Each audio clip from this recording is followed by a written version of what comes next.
जनताको मन जितेर शान्तिपूर्ण ढङ्गले पनि समाज बदल्न सकिन्छ हामी भन्छौँ।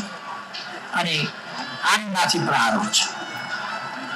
हामी विविधता र बहुलता हाम्रो सम्पदा हो, दुई बढाउने विषय होइन भन्छौँ। राष्ट्रिय एकता हाम्रो आवश्यकता हो, विविधतामा एकता हाम्रो मूल मन्त्र हो भन्छौँ। अनि हामी माथि प्रहार हुन्छ। हामी सार्वभौम मुलुकका रूपमा संविधान बनाउने अधिकार हाम्रो हो भन्छौँ। संविधान संशोधन गर्ने अधिकार हाम्रो हो भन्छौँ। हाम्रो स्वतन्त्रताको प्रयोग, सदुपयोग, सुपयोग हामी गर्छौँ भन्छौँ। कस्तो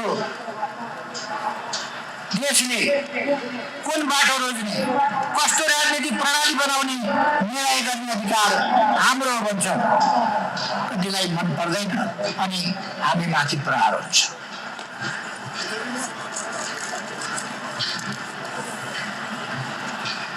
हामी रात जतिसुकै लामो भए पनि भोलिपल्ट बिहान फेरि उज्यालो हुन्छ भन्ने विश्वास गर्छौँ।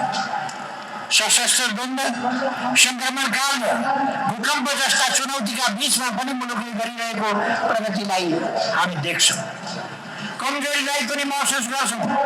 मुलुक बन्छ र बन्दैछ भन्ने भरोसा गर्छौँ।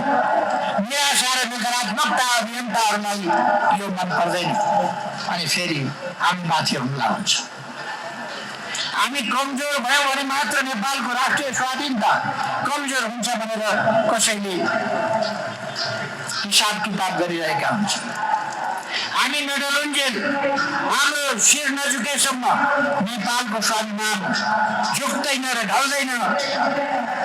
त्यसैले हामी माथि आक्रमण भइरहेको छ। हामी विरुद्धका शक्तिहरू विभिन्न रङमा अगाडि आउँछन्।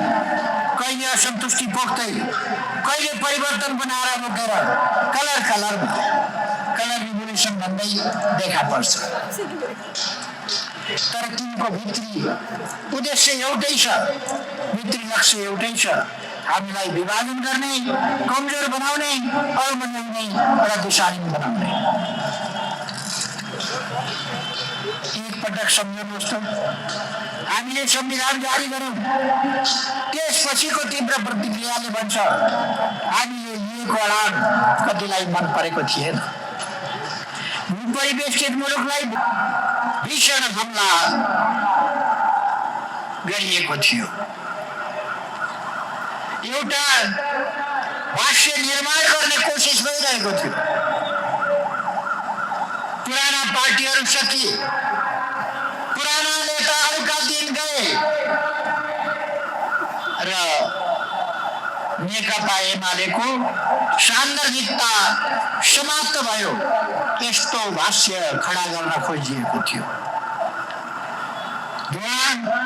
खरानी र निषेधका प्रत्येक प्रहारलाई चिर्दै अब जब आज यो जनसागर यहाँ यसरी ओर्लिएको छ, म ढुक्कले भन्न सक्छु लोकतन्त्र अझै छ, नेकपा एमाले अगम्बरी छ।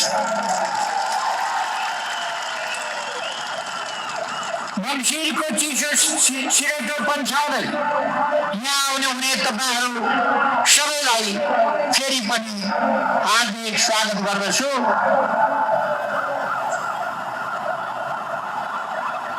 नेपालका प्रत्येक वडा, टोल, हिमाल, पहाड, तराई र प्रवाससम्म छरिएको एमालेको महासागरका अगाडि यो सभामा जम्मा भएका हामीहरू भनेको केही थोपा मात्रै हौं।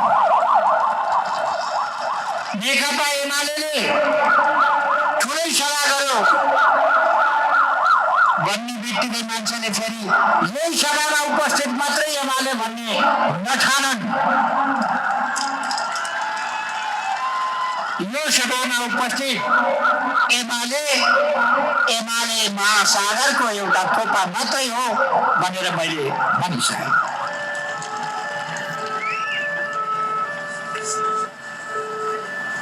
तर यही थोपाहरूभित्रको साहस, भरोसा, माया, अनुशासन र उत्साह सहित उभिएको यो उपस्थिति गर्वको विषय हो।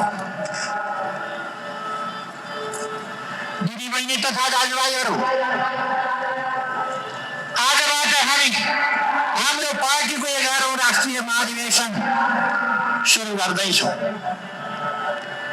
नेपालमा कम्युनिस्ट पार्टी स्थापना भए त हामीले गौरवपूर्ण 77 वर्षहरू, बलिदानपूर्ण सङ्घर्षका 77 वर्षहरू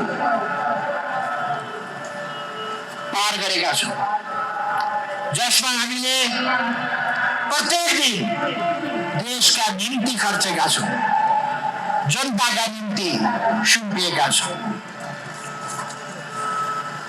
देशको सार्वभौम सत्ता, राष्ट्रियता, राष्ट्रिय हित र स्वाभिमानका लागि हर पल आत्मेका छौँ। जनताका अधिकार, न्याय र सुख एवं समृद्धिका लागि समर्पित गरेका छौँ।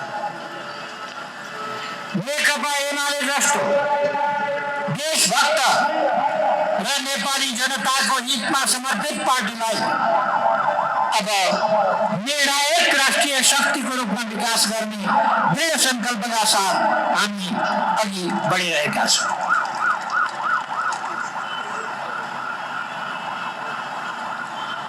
यस काममा हामीलाई मार्गदर्शन गर्न जनताको बहुदलीय जनवाद छ।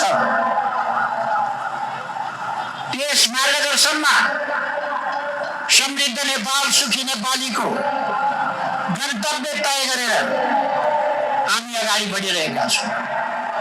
यस देशका अलिकति वा आंशिक रूपमा होइन, तमाम जनतालाई समृद्ध बनाउने, सिङ्गो देशलाई समृद्ध बनाउने र सम्पूर्ण जनतालाई सुखी बनाउने हाम्रो गन्तव्यतर्फ हामी अघि बढिरहेका छौँ।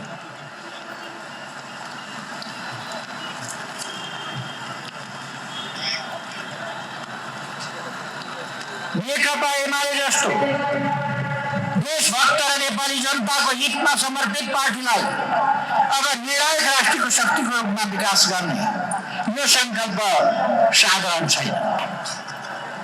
यो संकल्प यत्तिकै पोलिटिकल स्टन्टबाजी होइन, यो साकार पार्नका लागि गरिएको संकल्प हो।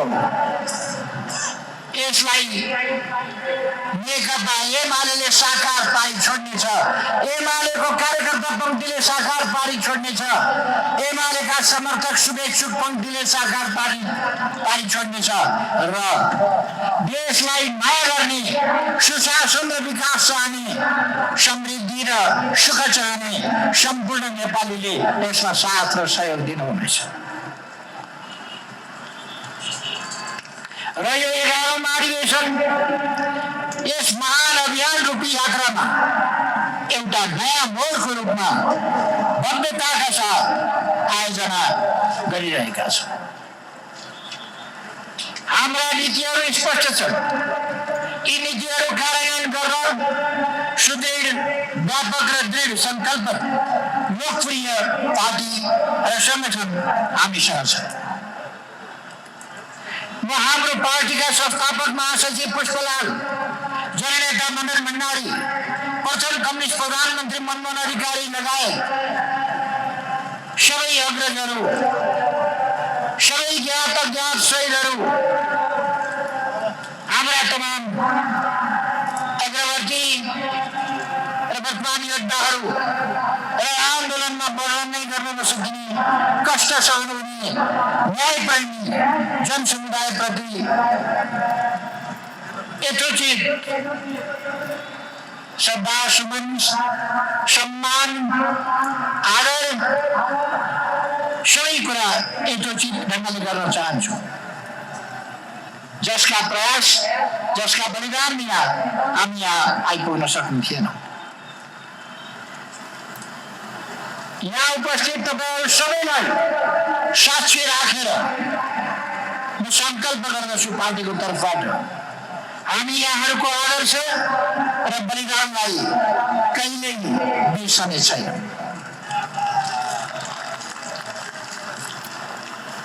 यति लामो यात्रामा हामीले कहिल्यै गल्ती गरेनौँ या हामीबाट कमजोरी रहेनन् भन्ने होइन, तर हाम्रो निष्ठा, समर्पण र इमानप्रति हामी हरेकलाई गौरव छ। कम्युनिस्ट पार्टीको यही बलिदानी सङ्घर्षका बलमा आज मुलुक सङ्घीय लोकतान्त्रिक गणतन्त्रमा रूपान्तरित भएको छ। 7 सालको क्रान्तिमा कम्युनिस्ट पार्टी भर्खरै स्थापना भएको थियो। यसको नेतृत्वदायी भूमिका नहुँदा क्रान्ति अलि अघि बढिरह्यो। 46 सालमा कम्युनिस्ट पार्टी सबल र संयुक्त नेतृत्व गर्ने ठाउँमा विकसित भएको थियो। आन्दोलनले राजाको निरङ्कुशता र पञ्चायती तानाशाहीको अन्त्य गर्यो, हामी सबैलाई थाहा छ। 62-63 मा कम्युनिस्ट पार्टी नेतृत्वदायी भूमिकामा रह्यो।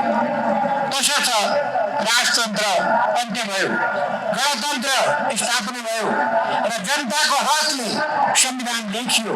त्यति बेला अरू पार्टीहरूका भूमिका तपाईँहरूको सम्झनामा ताजै छ, कसको के थियो। त्यसैले हामी भन्न सक्छौँ कम्युनिस्ट पार्टी जति जति बलियो हुन्छ त्यति त्यति लोकतन्त्रले पूर्णता पाउँछ, राष्ट्रिय स्वाभिमान सुदृढ हुन्छ, समृद्धिको यात्रा अगाडि बढ्छ। आज हामी त्यसै कारण पार्टीलाई निर्णायक राष्ट्रिय शक्तिको रूपमा सुदृढ गर्दै समृद्ध नेपाल, सुखी नेपालीको राष्ट्रिय गन्तव्य हासिल गर्न अगाडि बढ्न चाहन्छौँ, बढिरहेका छौँ। कमरेडहरू, दाजुभाइ तथा दिदीबहिनीहरू, आज दशकको यस गौरवशाली यात्रामा हामीले केही विरासतहरू, केही मानकहरू, केही पहिचानहरू बनाएका छौँ। नेकपा एमाले अर्थात् राष्ट्रियताको पहरेदार, देशभक्तिपूर्ण आन्दोलनको नायक, हामीले यो 8 दशकमा यो परिचय स्थापना गरेका छौँ, यो मानक बनाएका छौँ। नेकपा एमाले अर्थात् लोकतान्त्रिक आन्दोलनको अग्रपङ्क्तिको योद्धा, यसको अभेद्य किल्ला। नेकपा एमाले अर्थात् सामाजिक न्याय र सामाजिक सुरक्षाको पाइनियर, सुरुवाती अभियन्ता, जसका कारण आज 38 लाख नागरिकहरूले जीवनमा एउटा सहारा पाउनु भएको छ। नेकपा एमाले अर्थात् सामाजिक सद्भाव र राष्ट्रिय एकताको सम्भार, जसले विभिन्न बहानामा समाजलाई विखण्डित गर्ने र जनतालाई विभाजित गर्ने कुचेष्टालाई असफल पार्दै आएको छ। नेकपा एमाले अर्थात् समावेशिताको अगुवा, जसले राज्यका हरेक अङ्गमा न्यूनतम 1/3 महिला सहभागिता सहित दलित, अल्पसङ्ख्यक, पिछडी पारिएका समुदाय, क्षेत्र, वर्ग र शारीरिक रूपमा अशक्त अपाङ्गता रहेका समुदाय सबैलाई मूलधारमा ल्याउन अग्रणी भूमिका खेलेको छ। नेकपा एमाले अर्थात् नेपाली विशेषता सहितको समाजवाद निर्माणको अभियन्ता, जनताको बहुदलीय जनावर जस्तो नवीनतम सोचको संवाहक र परिपूर्ण लोकतन्त्रको भाष्यकार। नेकपा एमाले अर्थात् गाउँमुखी र जनसहभागितामूलक विकासको अग्रणी, ठुला पूर्वाधार निर्माणको पहलकर्ता, भूकम्पपछिको पुनर्निर्माणको सफल अभियन्ता। नेकपा एमाले अर्थात् मानवतावाद, न्याय, संयुक्त राष्ट्र सङ्घको बडापत्र, पञ्चशीलको सिद्धान्त र हामी पक्ष भएका अन्य अन्तर्राष्ट्रिय सन्धि सम्झौताहरूको पालना र विश्व शान्तिमा आधारित विदेश नीति रहेको पार्टी। नेकपा एमाले अर्थात् असल विश्वसनीय छिमेक सम्बन्ध र पारस्परिक हित र सम्मानका आधारमा अन्तर्राष्ट्रिय सम्बन्ध स्थापित गर्ने पार्टी।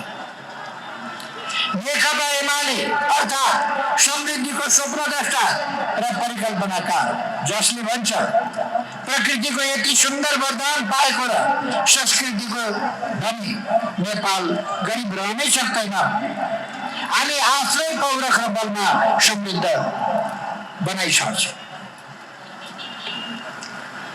आजको अन्तर्निर्भरताको समयमा पनि हामी सकेसम्म आत्मनिर्भर अर्थतन्त्रको पक्षमा छौँ। यसका निम्ति कृषिको आधुनिकीकरण र व्यावसायिकीकरण, अर्थतन्त्रको औद्योगिकरण र आधुनिकीकरण, आर्थिक उन्नतिका लागि पूर्वाधारको विकासका लागि प्रविधिको नवीनतम प्रयोग हाम्रा नीति हुन्। हामी सपना त देख्छौँ, तर सपना मात्रै देख्दैनौँ र सपना मात्रै बाँड्दैनौँ। प्रत्येक दिन यस यात्रामा एक पाइला अघि बढ्छौँ। हामीले नेतृत्व गर्दा मुलुकले हासिल गरेको आर्थिक वृद्धि र अल्प विकसित अवस्थाबाट नेपालको स्तरोन्नतिका निम्ति भएका कामले यसको पुष्टि गर्दछ। विरासतको यो सूची लामो बनाउन सकिन्छ, तर मलाई विश्वास छ एमालेको पहिचानको त्यो सूची तपाईँहरूको मनभित्रै कुदिएको छ। तब त सबै बाधा छिचोलेर तपाईँहरू यहाँ आउनु भएको छ। यिनै विरासतले गर्दा आज पनि यो पार्टी जनताको मनमनमा छ, मुटु मुटुमा छ। हामी राजनीतिलाई एक्लै र लोकतन्त्रलाई राजनीतिको घेराभित्र मात्रै सीमित राख्दैन। त्यसै कारण हामी परिपूर्ण लोकतन्त्रको पक्षमा छौँ। राजनीति सिंह नेपाल र सबै नेपाली जनताको सुरक्षा, सम्मान र उन्नतिका लागि हुनुपर्दछ। राजनीति मानव र मानव संसाधनको विकास र खुशहालीसँग सम्बन्धित हुनुपर्दछ।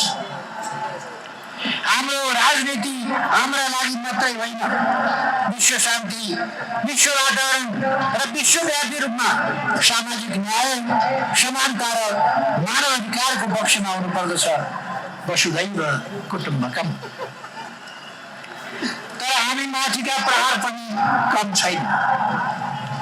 हामी भन्छौँ देशहरू भूगोलमा साना वा ठुला होलान्, जनसङ्ख्यामा ठुला वा साना होलान्, तर सार्वभौम सत्ता सबैको बराबर हुन्छ, उत्तिकै सम्मानित हुन्छ। कतिलाई लाग्छ सानो देशले हामीसँग बराबरी गर्न खोज्ने, अनि प्रहार हुन्छ। हामी जन्मजात श्रेष्ठताका आधारमा शासन गर्ने व्यवस्था सामन्ती हो, सबै नागरिक बराबर हुन् र आजको युगमा अनिर्वाचित सत्ता हामीलाई मन्जुर छैन, स्पष्ट रूपमा भन्न चाहन्छु। फेरि प्रहार हुन्छ। हामी हिंसा या युद्ध समाज परिवर्तनको साधन हुन सक्दैन भन्छौँ। जनताको मन जितेर शान्तिपूर्ण ढङ्गले पनि समाज बदल्न सकिन्छ हामी भन्छौँ। अनि हामी माथि प्रहार हुन्छ। हामी विविधता र बहुलता हाम्रो सम्पदा हो, दूरी बढाउने विषय होइन भन्छौँ।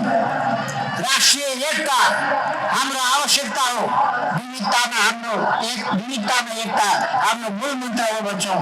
अनि हामी माथि प्रहार हुन्छ।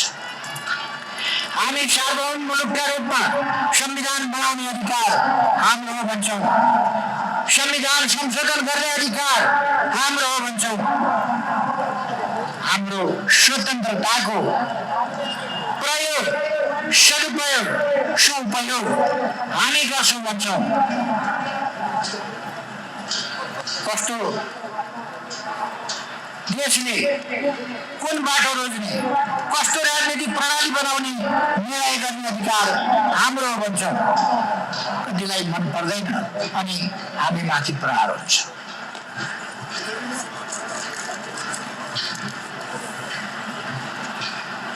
हामी रात जतिसुकै लामो भए पनि भोलिपल्ट बिहान फेरि उज्यालो हुन्छ भन्ने विश्वास गर्छौँ। सशस्त्र द्वन्द्व, संक्रमण काल, भूकम्प जस्ता चुनौतीका बीचमा पनि मुलुकले गरिरहेको प्रगतिलाई हामी देख्छौँ। कमजोरीलाई पनि महसुस गर्छौँ। मुलुक बन्छ र बन्दैछ भन्ने भरोसा गर्छौँ।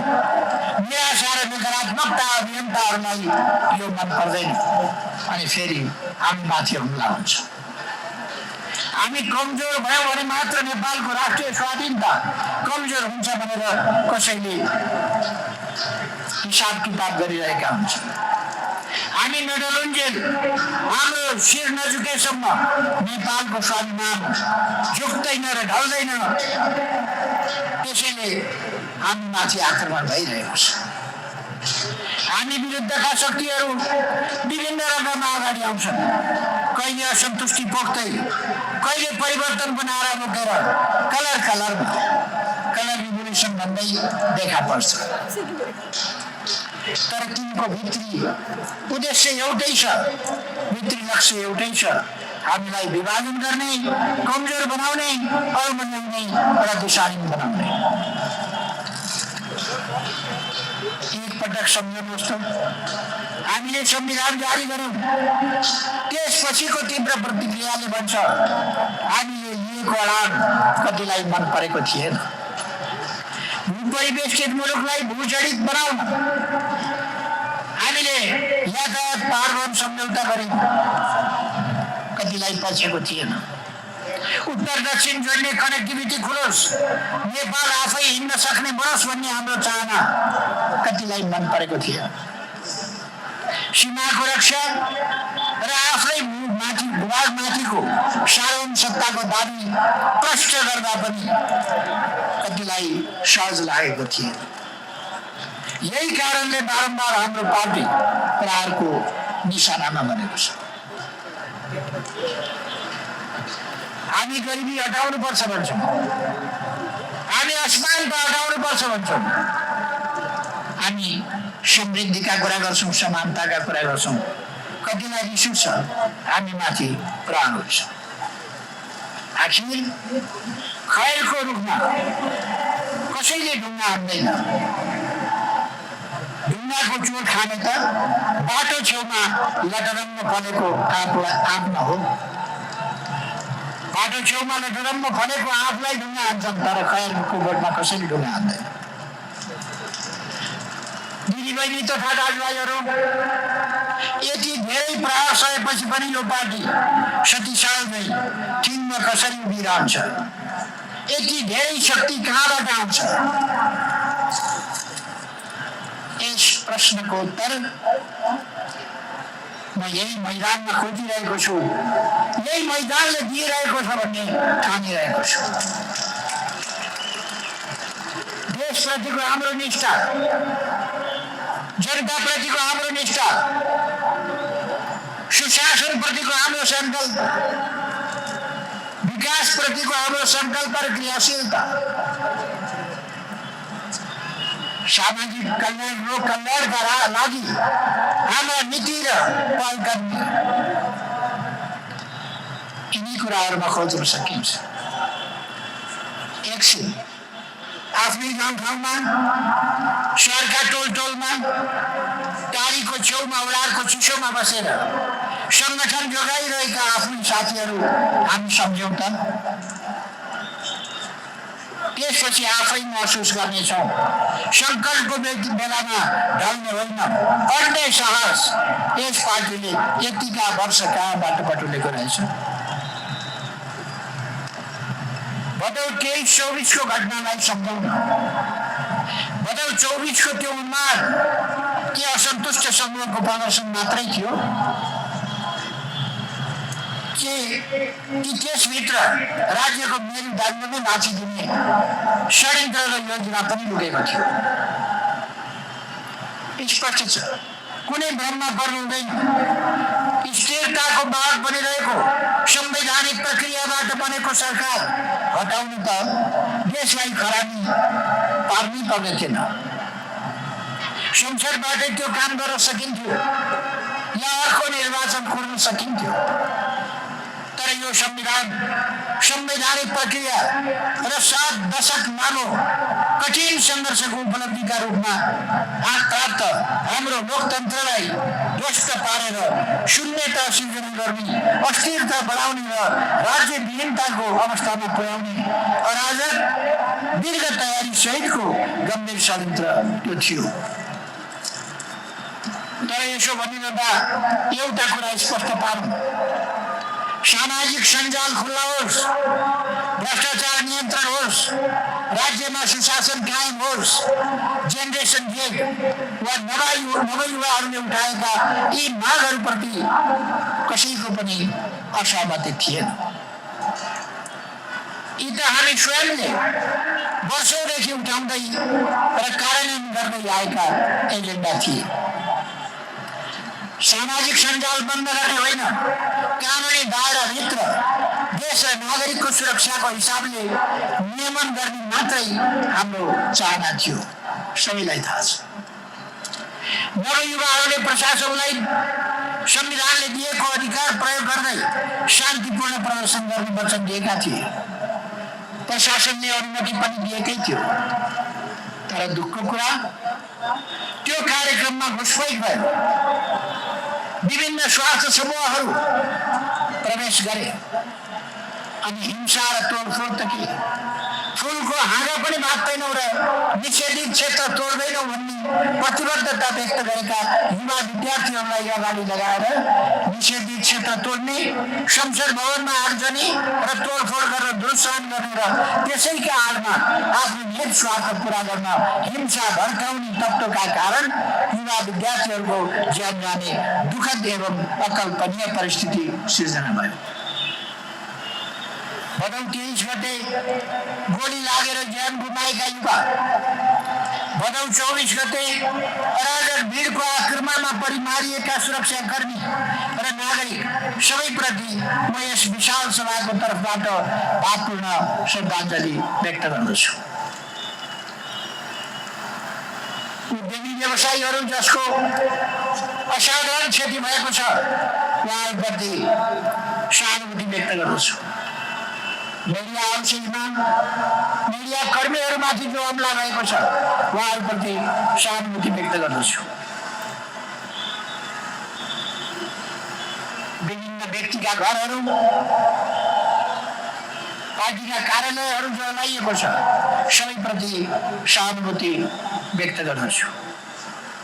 गाउँका युवाहरू, परिवारका सदस्यहरू, पीडित आमा बुबा, दिदी बहिनी, दाजुभाइ सबैप्रति गहिरो संवेदना व्यक्त गर्दछु। शरीर र मन दुवैको चोट चाँडै निको होस् भन्ने कामना गर्दछु। साथीहरू, भदौ 23 गते शान्तिपूर्ण बनिएको प्रदर्शन हिंसात्मक हुँदा सिर्जित दुःखद परिणामप्रति गम्भीर हुँदै तत्कालीन गृहमन्त्रीले राजीनामा गरिसक्नु भएको थियो। त्यसै दिनको मन्त्री परिषदको बैठकबाट त्यस घटनाको छानबिन गर्न पूर्व न्यायाधीशको नेतृत्वमा आयोग गठन गर्ने निर्णय पनि भइसकेको थियो। असामान्य परिस्थितिप्रति सरकार गम्भीर र संवेदनशील थियो। तर राज्य विरुद्ध आक्रमणको योजना बनाएका तत्त्वहरूलाई यी कदम पर्याप्त थिएन। उनीहरूलाई त देश दहन गर्ने अगुल्टो चाहिएको थियो। परिणाम त भदौ 24 को भयानक दिन देशले भोग्नु पर्यो। कार्यपालिकाका वडा कार्यालयदेखि केन्द्रीय प्रशासन भवनसम्म, व्यवस्थापिकाका पालिकादेखि संघीय संसद भवनसम्म र न्यायपालिकाका जिल्ला अदालतदेखि सर्वोच्च अदालतसम्म राज्यका 3वटै अङ्गमाथि एकै साथ आक्रमण गरियो। दलीय व्यवस्थाका आधार स्तम्भ पार्टीका कार्यालयहरू ध्वस्त पारिए। होटल, व्यापारिक प्रतिष्ठान र व्यावसायिक व्यक्तिहरूका निजी सम्पत्ति ध्वस्त पार्दै अर्थतन्त्रको मेरुदण्ड भाँचियो। शान्ति सुरक्षा कायम गर्न खटिएका प्रहरीमाथि भयानक प्रहार भयो। कुटपिट मात्रै होइन, निर्ममतापूर्वक हत्या समेत भयो। 1200 भन्दा बढी हतियारहरू खोसिए सुरक्षाकर्मीहरूबाट। झन्डै 1 लाख गोलीगट्टा र विविध सामग्रीहरू लुटिए। सुरक्षाकर्मीका पोसाक मात्र लुटिएन, तिनको अपमान र दुरुपयोग समेत गरियो। जेलको ढोका फोडेर 14,000 भन्दा बढी कैदीबन्दीहरू बगाइए। नेता कार्यकर्ताहरूका निजी सम्पत्तिमाथि आगजनी तोडफोड र लुटपाट मचाइयो। यसरी राष्ट्रपति भवनदेखि सिंहदरबार जस्ता राष्ट्रिय सम्पदाहरू, शहीदका शालिग, लोकतान्त्रिक र कम्युनिस्ट आन्दोलनका स्मारक, आश्रम र स्मृति भवन समेत 1600 भन्दा बढी संरचना एकैपटक आगो, ढुङ्गा र लुटपाटको निशाना बने। यी सबै घटनाहरू प्रधानमन्त्रीले राजीनामा गरिसकेपछि भएका थिए। त्यसैले यी घटना केवल सरकार परिवर्तनका लागि गरिएका दबाब मात्रै थिएन, ती त मुलुकको राष्ट्रियता, लोकतन्त्र, संविधान, अर्थतन्त्र, नेपाली संस्कार र एकतालाई खलबल्याउने र गम्भीर रूपमा घाइते पार्ने योजनाबद्ध कदमहरू थिए। जति बेला राष्ट्रिय सम्पदा र निजी सम्पत्तिमाथि आगो जोस्ने कामलाई नै आन्दोलन, विद्रोह, क्रान्तिको रूपमा महिना गरिँदै थियो। केही भिडको फुटेज देखाएर कोही सत्ता, कोही सौदा र कोही सहानुभूति बटुल्दै थिए। त्यति बेला एमाले मात्र यस्तो पार्टी रह्यो जसले सुरुदेखि नै स्पष्ट भन्यो, यो हाम्रो व्यवस्था माथिको आक्रमण हो, यो देश माथिकै प्रहार हो। साथीहरू, राज्यको सिङ्गो प्रणाली तहस-नहस पार्न खोजिएको त्यस घडीमा केही समय हामी पनि सुरक्षित स्थानमा समीक्षारत रह्यौँ। नेताहरू, समाजका अगुवाहरू मारी हुन्, समाप्त हुन् भन्ने चाहना गर्ने कोहीले आज व्यङ्ग्य गरेको सुनिन्छ, हेलिकप्टर चढेर भागे। महाभारतमा पाण्डवहरूलाई लाक्षागृहमा थुनेर आगो लगाइयो। पाण्डवहरूले सुरुङ खनेर त्यहाँबाट बाहिर निस्किएर बाँच्नु पर्यो। यस्ता घटनाहरू हुँदा रहेछन् अपराधीहरूका षड्यन्त्रहरूलाई पराजित गर्नका लागि। इतिहासले दोष कसलाई दियो? आगो बाल्ने दुर्योधन शकुनीहरूलाई कि आगोबाट बच्न खोज्ने पाण्डवहरूलाई? प्रश्न त्यति न हो। त्यो महाविनाश न हामीले बिर्सेका छौँ, न बिर्सनेछौँ। दोहोऱ्याइदै भन्छौँ, नबिर्सौँ। हामी नबिर्सौँ त्यो घटनालाई, त्यो महाविनाशलाई। अहिलेलाई यति मात्र, यस दिनको महाविनाशको छानबिन होस्, दोषी पहिचान होस्, अपराधीले सजाय पाउन्। साथीहरू, त्यो असामान्य परिस्थितिमा थप क्षति नहोस् भनेर मैले राजीनामा दिएँ। देश अन्यलमा थियो, त्यो अन्यल चिर्न संवैधानिक बाटोबाट निकास दिन हामीले विकल्पहरू स्पष्ट राख्यौँ। यदि संसदभन्दा बाहिरको व्यक्तिलाई प्रधानमन्त्री बनाउनु पर्ने भए दलहरूबीच सहमति हुनुपर्छ। संसद मार्फत संविधान संशोधन हुनुपर्छ। प्रतिनिधि सभा विघटन हुनु हुँदैन, कायम रहनुपर्दछ। यही हाम्रो दृढ राम थियो। काम चलाउ प्रधानमन्त्रीको नाताले मैले संवैधानिक विकासको बाटो देखाएको थिएँ, तर देशलाई उल्टो दिशामा लग्यो। संविधानको बाटो छाडेर बाहिरबाट संविधान विपरीत ढङ्गले सरकार गठन गरियो। अनधिकृत व्यक्तिबाट प्रतिनिधि सभा विघटनको सिफारिस गराइयो। असंवैधानिक सिफारिसबाट प्रतिनिधि सभा विघटन भयो। त्यसैले हामी भन्छौँ, अनधिकृत सिफारिसमा प्रतिनिधि सभा विघटन असंवैधानिक छ, गलत छ। जनताले चुनेका प्रतिनिधि घर फर्काउनु भनेको जनतालाई राजनीतिभन्दा बाहिर धकेल्नु हो। यस्तो कामले लोकतन्त्र बलियो हुँदैन। त्यसैले प्रतिनिधि सभाको विघटन हामीलाई मान्ने छैन। हाम्रो माग स्पष्ट छ, प्रतिनिधि सभा तुरन्त पुनर्स्थापना होस्, देश संविधान र लोकतन्त्रको बाटोमा फर्कियोस्। सरकारलाई फागुन 21 मा चुनाव गराएर सत्ता हस्तान्तरण गर्ने कार्यादेश छ। चुनावको मिति तोकिएको छ, तर के तयारी कतै भइरहेको छ देखिँदैन। चुनाव चाहने सरकार के गर्थ्यो? संविधानको विश्वास जित्थ्यो, निर्णयमा पारदर्शिता देखाउँथ्यो, सभा जुलुस गर्नका लागि खुला सुरक्षित वातावरण निर्माण गर्थ्यो, दलका गतिविधिहरूलाई चुनावमा सहभागी हुन प्रोत्साहित गर्थ्यो, चुनावको अनिवार्य शर्तका रूपमा रहेको निर्भयताको वातावरण निर्माण गर्थ्यो, लुटिएका हतियार फिर्ता ल्याउँथ्यो होला, जेलबाट भागेका कैदीबन्दीहरू फेरि जेलमा फर्काउँथ्यो होला। तर अहिले के भइरहेको छ? संवादको सट्टा निषेध, घृणा, मिडिया ट्रायल, विभिन्न प्रकारका हल्ला, विभिन्न प्रकारका राजनीतिक दलहरू षड्यन्त्र, प्रतिस्पर्धाको सट्टा धम्की, बहसको सट्टा मुद्दा, नेताको राजधानी रद्द र स्थान निषेधाज्ञा, यही हो चुनावको वातावरण बनाएको। मतदानको स्वतन्त्रता सुरक्षित हुन्छ कि दबाव र आतंकवाद छ? यस्ता कुरालाई जनताले चाहेको कुरा स्पष्ट छ। लोकतन्त्र होस्, लोकतान्त्रिक प्रणाली होस्, लोकतन्त्रमा लोकतान्त्रिक विधिद्वारा लोकतान्त्रिक शान्तिपूर्ण वातावरणमा निर्वाचन होस्, साँचो प्रतिस्पर्धा होस्। हाम्रो भनाइ यही हो।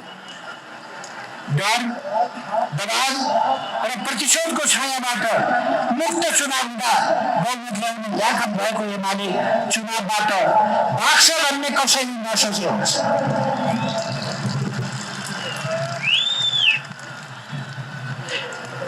तर अहिले चुनाव हुँदैछ र होइन, चुनाव हुँदै छैन, चुनावको कुरा मात्र भइरहेको छ देशलाई अघि ल्याउनका लागि। त्यसैले हाम्रो अडान छ, प्रतिनिधि सभा पुनर्स्थापना हुनुपर्दछ। उपस्थित सबै दलका नेताहरूलाई पनि लोकतन्त्रमाथिको प्रहार, संविधानमाथिको यो आघात र राष्ट्रमाथिकै यस सङ्कटलाई बोध गरेर यसबाट रत्तिभर विचलित नभई सहकार्यका साथ अगाडि बढ्न आह्वान गर्दछु। प्रिय युवा साथीहरू, अहिले केही व्यक्तिहरू नेकपा एमाले र प्रतिष्ठित राजनैतिक दलहरूलाई जेन्जी विरोधी आरोपित गर्दै तपाईहरू र हामीलाई भिन्न धारमा उभ्याउन कोसिस गरिरहेका छन्। उनीहरूको यस्तो प्रयास नौलो होइन। 30 वर्ष अगाडिसम्म हामीलाई वृद्ध विरोधी पार्टी भनेर आरोपित गरिन्थ्यो। हामीले व्यवहारबाटै त्यसलाई खण्डित गर्यौं। सशस्त्र हिंसा सुरु भएपछि हामीलाई क्रान्ति विरोधी भनेर आरोपित गरियो। हामीले त्यस आरोपको मिथ्यापनलाई पनि तथ्यहरूबाटै पराजित गर्यौं।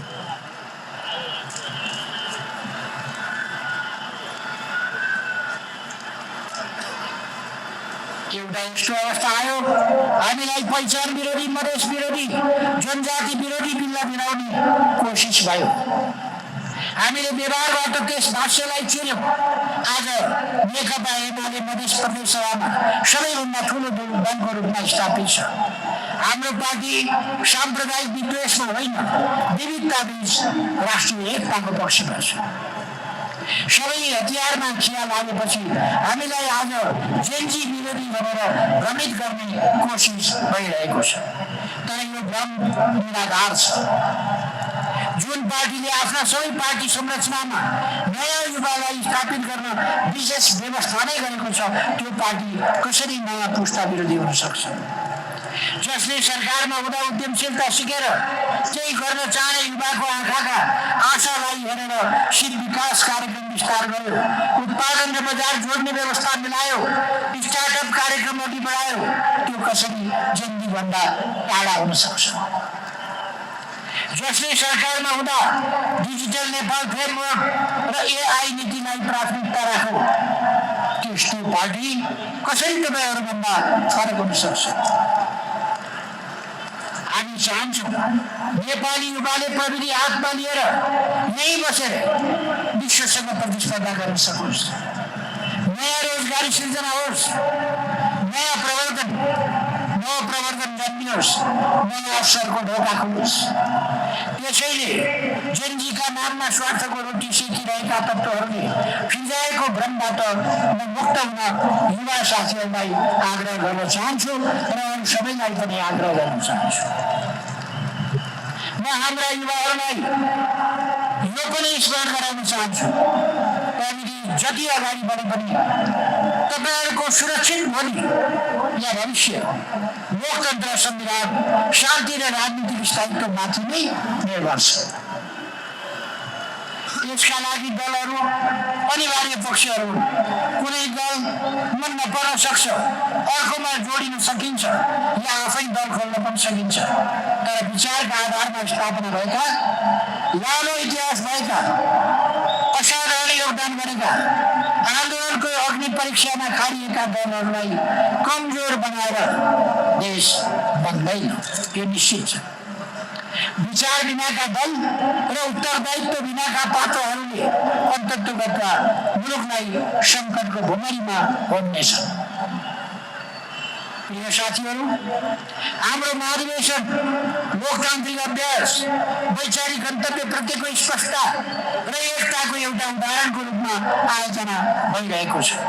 यस्तो परिस्थितिमा हामी हरेकले गहिरो जिम्मेवारीको बोधका साथ पार्टीलाई कुनै प्रकारको क्षति हुन नदिनु र उन्नत एकता कायम गर्नु जरुरी छ। यसमा सबैको ध्यान जानेछ भन्ने मैले विश्वास लिएको छु। अर्को कुरा, हामी कसैको पनि कुनै कार्यक्रम बिथोल्ने, बाधा व्यवधान पुर्याउने काम गर्दैन। कसैले पनि अरूका कार्यक्रममा व्यवधान उत्पादन गर्नु सभ्य र लोकतान्त्रिक आचरण होइन। मैले विश्वास लिएको छु, एमालेका कार्यक्रमहरू बिथोल्न कसैले पनि प्रयास गर्ने छैन। नेपालका सम्पूर्ण राजनीतिक दलहरू, अन्य सङ्घ संस्थाहरू, नागरिक समाज, मिडिया र आम जनसमुदायलाई आजको असहज परिस्थितिको मिलेर समाधान गर्न यस मञ्चबाट आग्रह गर्दछु। साथीहरूलाई स्पष्ट हुन म आग्रह गर्दछु, आजको हाम्रो सङ्घर्ष जेनजी पुस्ता र पाको पुस्ता बिचको हुँदै होइन, पुराना दल र नयाँ पुस्ता बिचको पनि हुँदै होइन। सङ्घर्षको केन्द्रबिन्दु त देश बनाउने र जलाउने बिचको। मलाई विश्वास छ आजको नयाँ पुस्ता सधैँभरि देश बनाउने कित्तामा उभिनेछ। निश्चय नै तपाईँहरूको अपेक्षा र राज्यको डेलिभरी क्षमता बिचमा ग्याप छ। तपाईँहरू प्रविधिमा व्यस्त हुनुहुन्छ र चाहनुहुन्छ एक क्लिकमा काम होस्। सेवा दिनका लागि लम्बी कामको लाइन, फाइलहरूको भिड र कर्मचारीहरूको ढिला सुस्तीबाट मुक्त हुन पाइयोस्। अवसरहरू सबैका लागि बराबर हुन्। आफन्तवाद र भ्रष्टाचारको जालो चुनाउन सकियोस्। योग्यताका आधारमा छनौट होस्। तपाईँहरूका आकांक्षा र अपेक्षाहरू बिल्कुल जायज छ। यस दिशामा केही उपलब्धि पनि भएका छन्, तर थुप्रै काम गर्न बाँकी छ। तर ती बाँकी काम देखेर या अन्याय देखेर आक्रोशित हुनु स्वाभाविकै हो, तर त्यो आक्रोश रचनात्मक ढङ्गले प्रयोग गर्नुपर्दछ। जसरी पहाडबाट बगिरहेको खोला बाँधमा बाँधिएर पेरिस्ट्रक पाइपमा छिरेर टर्बाइनमा पुग्दा ऊर्जाको उज्यालोमा रूपान्तरित हुन्छ, त्यसै गरी हाम्रो सामर्थ्य, शक्ति, ऊर्जालाई पनि हामीले राष्ट्र निर्माणको सकारात्मक कार्यमा खर्च गर्नुपर्दछ। नत्र त्यसले बाढी बनेर बस्ती बगाउँछ, विपत्ति सिर्जना गर्छ। तपाईँको जायज गुनासोलाई हिंसा र विध्वंसको इन्धन बनाउन खोज्नेहरूबाट जोडिनुहोस्। तपाईहरुका जायज आवाजको आडमा देशको विरुद्ध हिंसा र सत्ता स्वार्थको रोटी सेक्नेहरूलाई चिन्नुहोस्। देशका संरचना जलाई खरानी बेच्नेहरूको जालबाट जोगिनुहोस्। म युवा पुस्ताका साथीहरूलाई भन्न चाहन्छु, असहमति राख्नुहोस्, आलोचना गर्नुहोस्, जवाफ माग्नुहोस्, तर एउटा कुरा बिर्सनुहोस्, आफ्नो संस्कृतिमा र सभ्यतामा गर्व गर्ने, सही सिद्धान्त र देश बदल्ने सपना बोकेका दल बिना लोकतन्त्र सम्भव छैन। यसै मञ्चबाट म सबै नेता कार्यकर्ता र शुभेच्छुकहरूलाई आह्वान गर्न चाहन्छु, जहाँ सकिन्छ त्यहाँ युवालाई अगाडि सारौँ, उनीहरूको कुरा ध्यान दिएर सुनौँ, उनीहरूको जायज एजेन्डालाई उचित स्थान दिउँ। युवा पुस्तासँगको हाम्रो सहकार्य भावनात्मक मात्र होइन, यसको आधार छ सिद्धान्तमा दृढ अनुशासन र आपसी एकता भएको पार्टी। साथीहरू, आज हामी सबैभन्दा बढी के कुराको अभाव महसुस गरिरहेका छौँ? उत्तर हो सुरक्षा। सुरक्षा राज्यले प्रत्येक नागरिकलाई दिनै पर्ने प्रशासनिक दायित्व त हुँदै हो। त्यसका अतिरिक्त युवालाई रोजगारीको सुरक्षा, आमा बुबालाई छोराछोरीको विदेशिन नपर्ने भविष्यको सुरक्षा, श्रमजीवी जनतालाई पारिश्रमिक र निश्चित कामको सुरक्षा, किसानलाई पसिनाको मूल्यको सुरक्षा, उद्योगी व्यापारीलाई नीति स्थिरता र लगानीको सुरक्षा, विद्यार्थीलाई सपनाको सुरक्षा, आम नागरिकलाई न्याय र उज्जवल भविष्यको सुरक्षा, भाषा, पहिरन, धर्म, आस्था, जात जातिको गौरव सबैको पहिचानको सुरक्षा, संविधान, लोकतन्त्र, अदालत, संसद, संस्थाहरू सबैको अस्तित्वको सुरक्षा। त्यसैले हामी भन्छौँ, हाम्रो राजनीति केवल सत्ता बदल्ने राजनीति होइन, जीवनमा सुरक्षाको अनुभूति दिने राजनीति हो। समृद्ध नेपाल, सुखी नेपालीको राष्ट्रिय गन्तव्यको सुरक्षा हो। अर्को शब्दमा सुरक्षा, समृद्धि र सुखको सुनिश्चितता हो। अर्को शब्दमा जहाँ नागरिकको ज्यान, अधिकार, सम्मान, देशको अस्तित्व र भविष्य सुरक्षित होस्। कमरेडहरू र साथीहरू, यस जटिल परिस्थितिमा अनेक चुनौतीहरूको सामना गर्दै आफ्नो गन्तव्यतर्फ दृढता र सक्रियताका साथ अगाडि बढौँ। अहिले तत्कालका लागि अनधिकृत र संवैधानिक सिफारिसमा विघटित प्रतिनिधि सभाको पुनर्स्थापना, संवैधानिक सरकार गठन र त्यसपछि ताजा जनादेशबाट नयाँ प्रतिनिधि सभा निर्माण गर्ने बाटोमा अगाडि बढौँ। वर्तमान असंवैधानिक सरकारले जायज जेल र प्रतिशतको बाटो लिएको छ। त्यसका लागि एकातिर निर्वाचनको हल्ला गर्ने, अर्कोतिर निर्वाचन बिथोल्ने, सरकार जेनजी सम्झौता जस्ता नाटक मञ्चन गरेर, यो बिल्कुल नाटक हो, अनधिकृत हरकत हो। यो देशलाई विरुद्धतर्फ लाने गम्भीर षड्यन्त्र हो र यस्ता नाटक मञ्चन गरेर लोकतन्त्रलाई रोक्ने वातावरण सिर्जना गर्ने अनेक प्रपञ्चहरूको यो सरकार जालो बनिरहेको छ।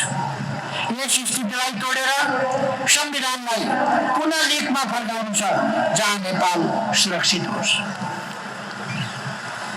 साथीहरू, सुरक्षित नेपालको पहिलो शर्त हो हामी बीचको एकता।